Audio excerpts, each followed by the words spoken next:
Karena dengan sholat itu orang itu akan menjadi baik. Setelah baik dia pasti bahagia. Karena nggak ada ceritanya kebahagiaan yang hakiki itu dimiliki oleh orang yang nggak baik. Sehingga ceritanya kebahagiaan yang hakiki itu pasti dimiliki oleh orang yang baik. Nah, baik di sini maksudnya baik yang dimana sih? Baik hubungannya dengan Gusti Allah dan baik hubungannya dengan sesama manusia.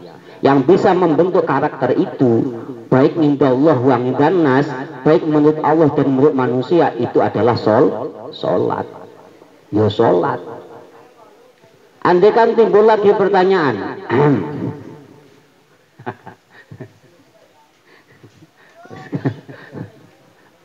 Andai kan lagi timbul pertanyaan, banyak orang sholat tapi belum bisa baik, itu bagaimana? Oh, kan nggak ada. Fakta di lapangan kan yang terjadi demikian misalkan gitu. Atau kita lihat diri kita nggak usah melihat keluar, kita lihat diri kita. Saya sudah sholat, saya udah pokoknya istiqomah, saya jaga betul. Cuma nyatanya kalau saya masih belum bisa kok jadi orang yang baik gitu loh. Ini apa sih? Faktornya di mana? Ini bukan sholatnya yang salah, itu pasti kita yang salah. Kesalahannya di mana? Pertama, sholat, kita dirikan sholat itu satu, kita harus tahu tujuannya kemana. Tujuannya wong sholat itu apa? Satu itu. Setelah tahu tujuannya sholat, dan supaya mantap dengan tujuannya sholat yang udah ia ketahui ini, paham dia, kemudian sadari yang ia pahami, kemudian nyatakan dalam kehidupan sehari-hari. Nyambung betul. Tujuannya wong sholat, sawise ngerti, oh aku tujuannya sholat ku zikir, paham rono, sadari, berarti aku ya sholat kudu zikir, kudu eling Gusti Allah. Sawise ngono, wis eling Gusti Allah, aku kudu iso, saya harus bisa menyatakan, mempraktekkan dalam kehidupan sehari-hari. Jadi hidup kita ini, praktek hidup kita ini adalah sholat, zikir. Pasti kalau dengan metode yang seperti itu, pasti ini seorang tersebut akan memiliki status baik indah Allah dan indah nas, baik menurut Allah dan menurut manusia. Nah, dengan status itu loh, orang tersebut akan mampu menghasilkan buah kebahagiaan yang hakiki.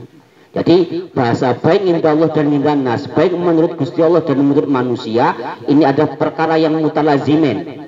Dua perkara yang harus berkaitan, yang harus selalu bersamaan.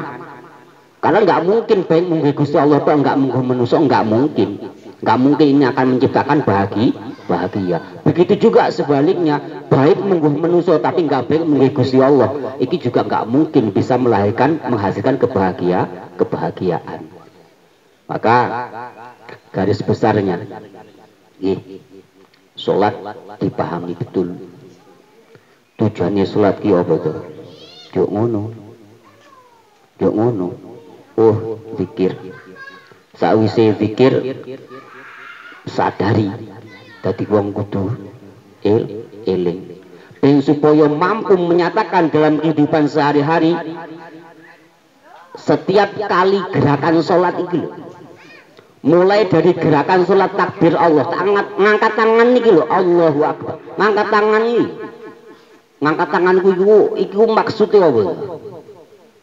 Kemudian kita takbir baca Allahu Akbar, maksudnya apa? Ngapa sih wong sholat kon ditekan maca takbir Allahu Akbar barang, nggak maca subhanallah wae atau bacaan-bacaan yang lain?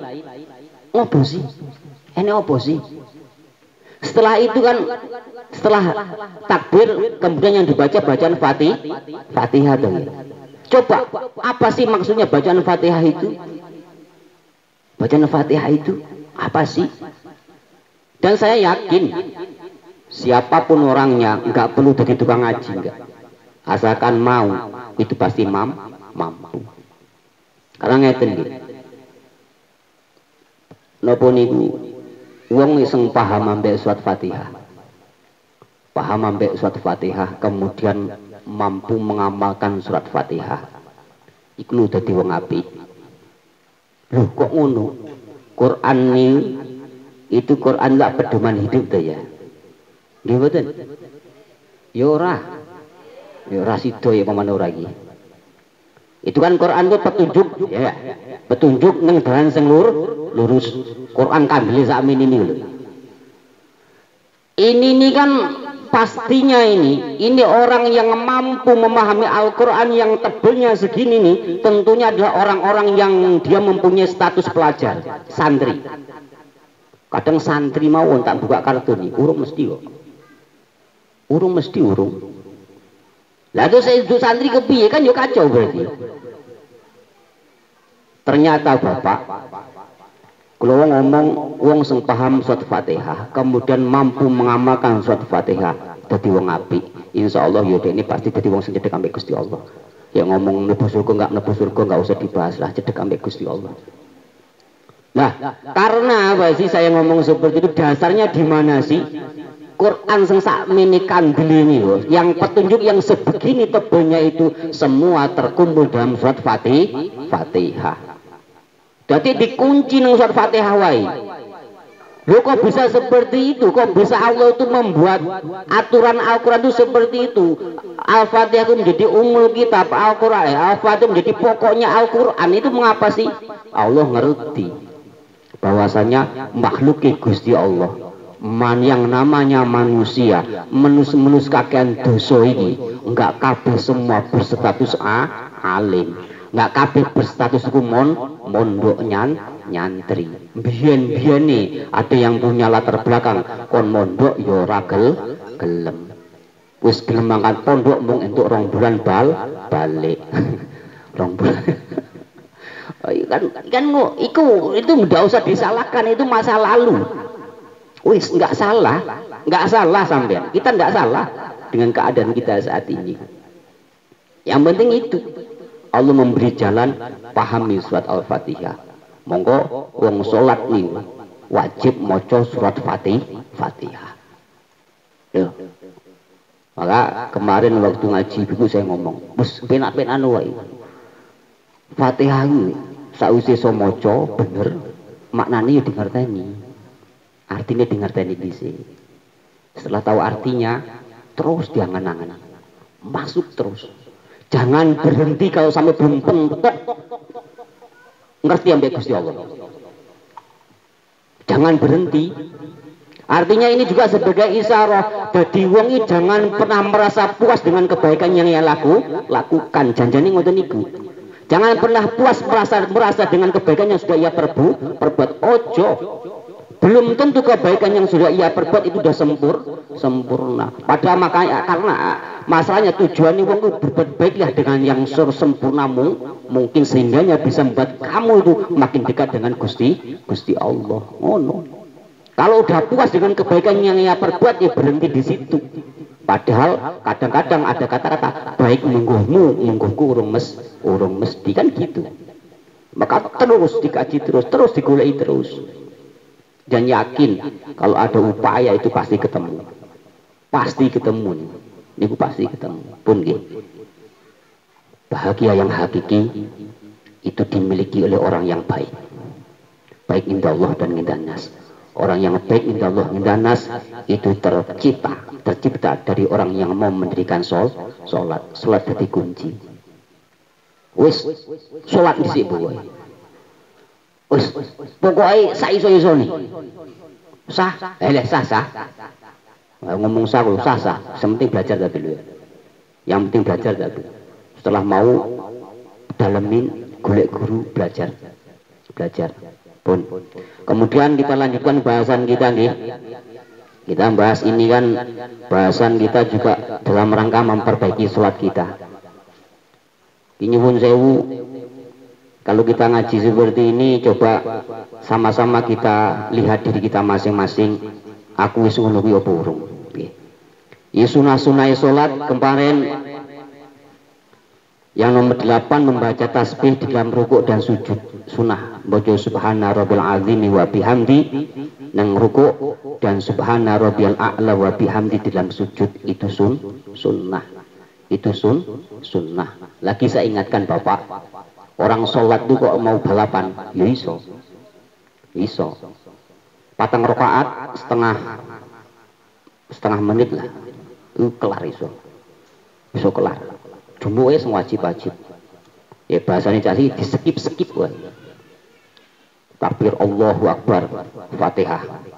Gak usah maca suratan, langsung ruku. Gak usah maca apa-apa, meneng ae. Ojo suwi-suwi, tangi meneh. Gak usah maca apa, sujud, ngono kuwi wae. Terus. Engko maca-macane tasawuf tahir.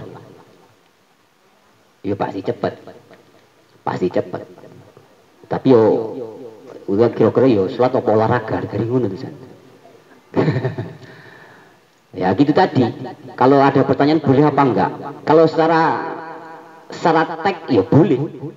Cuman tujuannya iso kena apa ora? Hasilnya bisa diperoleh apa enggak? Yuk gitu. Makanya tadi saya sampaikan, wong sholat kudu ngerti tujuannya. Harus tahu tujuannya. Kalau enggak tahu tujuannya pasti hampa. Nih. Padahal Allah niku nyiptane sholat niku wajib sholat tetap untuk kita supaya kita jadi orang baik. Musuh paling waman nih ya kira-kira meragukan ambil suatu wis jamaah. Wis pasrah pongkoan ambil imam mau kan enak. Janjani ngono. Niku laki-laki jamaah itu bagian dari jalan keluar bagi kita. Janjani wis jamaah wae urusan bener urusan imam pokoke. Aku enggak melu-melu. Kan yo enak. Janjani ngoten niku. Wis. Tak tambahin nggih. Saya tambahi Bapak Ibu. Bacaan tasbih wa subhana rabbil azimi wa bihamdi tambahi subhanakallahumma wa bihamdika astaghfiruka wa atubu ilaik. Ya iso. Permojo subhana rabbil azimi wa bihamdi subhana rabbil azimi wa bihamdi subhana rabbil azimi wa bihamdi tambah subhanakallahumma wa bihamdika Allahumma firli. Subhanakallahumma wa bihamdika Allahumma firli. Niki dilakoni ning Kanjeng Nabi.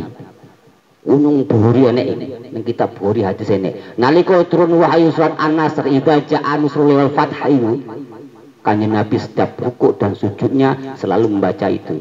Subhanakallahumma wa bihamdika Allahumma firli. Iku pun. Yang nomor 9 moco amin, at-ta'minu moco amin setelah bacaan waladhdallin kan amin itu ya.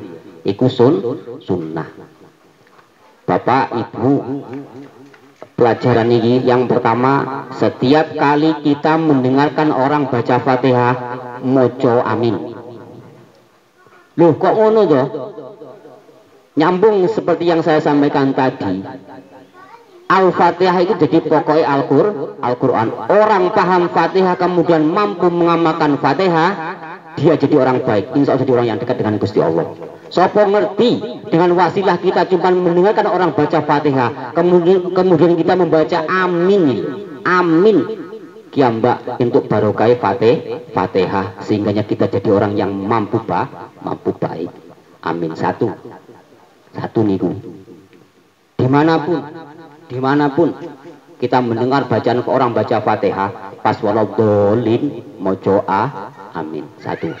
Pelajaran yang kedua, iki moco amin iki kanggo ibu-ibu. Untuk ibu-ibu sampeyan rungok niki. Tatkala sampean sholat di situ kok ada laki-laki yang bukan muhrimnya, bukan mahramnya. Moco amin ojo kenceng-kenceng. Nyambung? Nggih. Ojo kenceng-kenceng, wae jamaah traweh. Wah amine dilaku amin. Sidomu.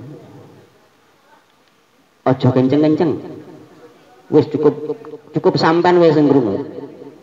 Tak ulangi nggih. Untuk ibu-ibu, untuk perempuan, moco amin apabila dia sholat di dekatnya laki-laki yang bukan muhrimnya. Aku moco aminnya ojo kenceng, kecuali suaminya lo ya. Kalau suaminya itu jangankan kok mengung suara, bos nggak enak aurat. Seorang perempuan bagi suaminya, semua nggak ada aurat.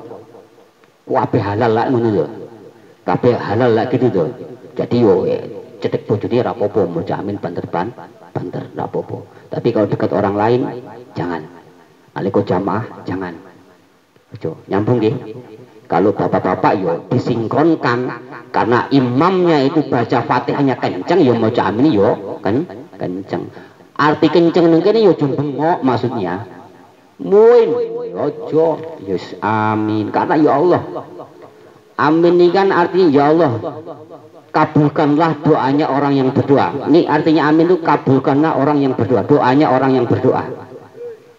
Dewi so kebagian amin ya amin itu tenanan dan supaya gambar itu bagian nyambung nggih nyambung nggih.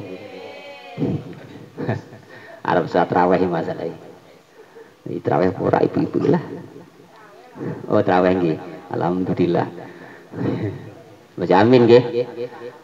Nomor 10 sunnah hayat sunnahnya salat yang nomor 10 itu membaca sami Allahu liman hamidah fil i'tidali di dalam i'tidal. Dari ruku kita bangun ke i'tidal baca sami Allahu liman hamidah. Semua itu sunnah. Bagi orang yang sholat sendiri maupun orang yang sholat berjamaah. Nyuwun sewu, apabila sampan pernah mendapatkan keterangan bahwasanya si makmum iku ojo mojo sami Allahu liman hamidah langsung wae robbana lakal hamdu ya ora lah. Ndak seperti itu. Wis padha-padha mojo sami Allahu liman hamidah. Karena ibu mau bacaan apa ruku kan yo sir to, alon to. Ndak kenceng kan? Waktu jamaah itu ndak kenceng to. Imam sami Allah liman hamidah. Itu tanda berdiri sebenarnya. Makmum juga sama, sami Allah liman hamidah. Itu hakikatnya mendoakan diri kita. Di pas ruku muji ning Gusti Allah, muji ning Gusti Allah. Nah pas witangi Allah Maha mendengar orang yang memuji. Ya podo. Sami Allah liman hamidah. Tentang inilah, tentang rampung. Nomor 11 lungguh iftiros, duduk biasa itu. Duduk biasa namanya iftiros nih. Duduk pakai lemek kaki itu iftiros. Yang nomor 12 duduk tawaruk di dalam tasyahud akhir atau tasyahud akhir ikut duduk tawaruk, duduk pakai lemek bokong ya. Itu. Nah, kecuali bagi orang yang sholat yang menghendaki mau sujud sahwi. Ya Arab sujud sahwi, ojo tawaruk, iftiros walaupun toh itu di rakaat terakhir. Niku. Itu iftiros atahiyatu sampai fil alamina innaka hamidum majid, yuk sujud sahwian. Subhanaka Allahumma subhanallahi la yanamu wa la yashu. Bangun plek itu iftiros lagi. Bangun duduk lagi itu loh. Ya mau tasbih di situ subhanallah walhamdulillah wa la ilaha illallah wallahu akbar. Sujud. Subhanallah la yanamu wa la yashu itu lagi kan. Baru bangun yang kedua duduk tawarruk. Setelah itu tawarruk baru salam. Assalamualaikum warahmatullahi wabarakatuh. Assalamualaikum warahmatullahi wabarakatuh. Nyambung nggih? Nah, ini sering lupa nih. Itu sering lupa kita. Terus awas eling. Masalah sujud sahwi itu sunnah ya. Sunnah. Orang yang melakukan perkara yang enggak membatalkan sholat sifatnya tadi. Sifatnya loh ya. Ini kan disunahkan sujud sahwi. Andai kan enggak sujud sahwi pi ya ora apa-apa. Ya ora apa-apa. Kan gitu. Ya enggak apa-apa gitu. Pun. Kemudian nomor 13 meletakkan tangan di atas paha di dalam tasyahud. Nah ini tasyahudnya tuh di atas paha, tangannya tuh seperti ini gitu. Ini waktu tasyahud ininya kalau yang di luar tasyahud biasa seperti ini baca dulu. Kemudian waktu tasyahud ini genggamkan kecuali jari telunjuk. Seolah-olah kita siap-siap menunjuk. Ini kalau dulu di ngaji dulu pasti diajarkan seperti itu. Yaitu ada yang seperti ini. Karena di situ diisyarahkan seperti angka 53 bahasanya. Memang kalau di kitab lebih besar diisyarahkan seperti itu. Genggamkan tanganmu bagian angka 53. 53 dalam bahasa Arab kan bunder sampai ngeten tuh ya. Nah, ini angka 3-nya, ini angka 5-nya. Ada yang mentafsiri seperti itu. Maka ada yang seperti ini ya. Kalau saya cuman saya taruhkan aja ini enggak itu saya genggamkan, cuma saya taruhkan di paha. Cuman belum ditunjukkan ya. Belum ditunjukkan. Ini aja. Itu tatkala tasyahud awal maupun tasyahud akhir. Sunnah. Kemudian yang ke-14 membaca salam yang kedua atas limatu as-saniyah. Salam itu nengok, salam pertama nengok nganan, kemudian salam kedua nengok ngiri. Niki wong salam niku yo penting, artinya salam itu kita memang sudah keluar dari sholat, kemudian kita karena kita memasuki suasana baru, alam di luar sholat, alam baru, maka kita disunahkan salam kayak ngono. Maka hakikatnya salam itu apabila berjamaah itu juga salam dengan orang yang ada di sebelah kita, kanan kita. Kalau yang ke kiri ya ada di belah kiri kita. Kalau berjamaah, kalau sholat sendiri salam kambing malaikat hafadzah ya. Senjoko sebelah kanan sampai sebelah kiri. Mojo salam itu hikmahnya di situ. Pun ada yang mau tanya, monggo.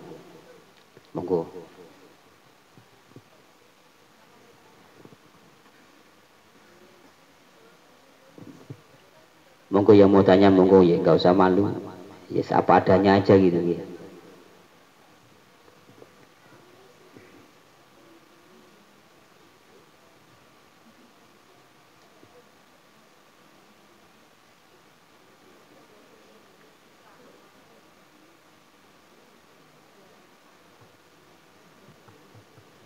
Jam berapa? Jam 10 pas. Pas banget ya. Gue satu aja nggak apa-apa, biar ada interaksinya gitu. Kalau nggak ada interaksi nggak asik kan. Padahal pastinya kita suatu pasti banyak masalah sebenarnya. Pastinya gitu. Yo, monggo. Saya mau tanya tapi agak dalam, yo nggak apa-apa, jajal ya. Nggak itu loh. Ya nggak apa-apa. Iya monggo.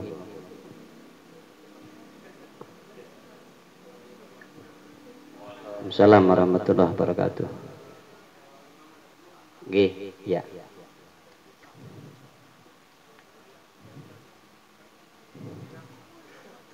Nggih. Waalaikumsalam warahmatullahi wabarakatuh. Imam sujud sahwi makmum ini bagaimana? Kan gitu. Apakah dia harus sujud sahwi atau enggak? Enggak apa-apa gitu ya. Secara simpel pertanyaannya seperti itu. Oke. Yang namanya makmum, apapun yang dilakukan oleh imam kudu dimiluni, harus diikutin. Paham gak? Makmum itu apapun yang dilakukan oleh imam ini harus ngikutin. Imam sujud sahwi, makmum kudu milu sujud sahwi. Kecuali wis podo-podo tasyahud akhire, sama-sama tasyahud akhirnya itu si makmum ini nggak mau sujud sahwi, boleh. Dia salam duluan dengan catatan apabila itu misah jamaah, niat misah jamaah, niat mutus jamaah baru tuh itu boleh seperti itu. Cuma yang baik, yang lebih baik afdolnya itu tetap ngikutin imam, salam bareng dengan imam.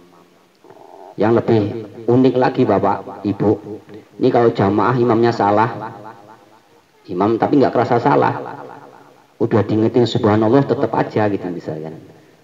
Ini yang fatal nih kalau bab sunnah abngat kayak meninggalkan tasyahud awal, enggak doa kunut, ini enggak berpengaruh,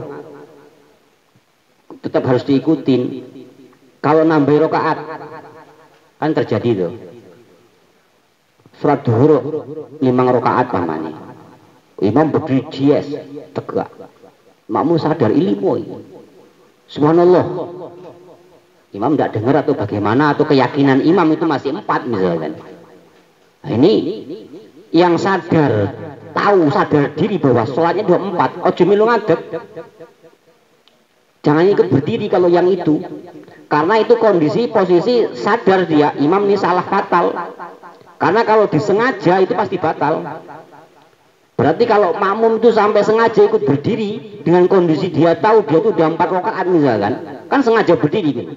Ya batal, walaupun toh konteksnya mengikuti si imam. Lantas langkahnya itu bagaimana?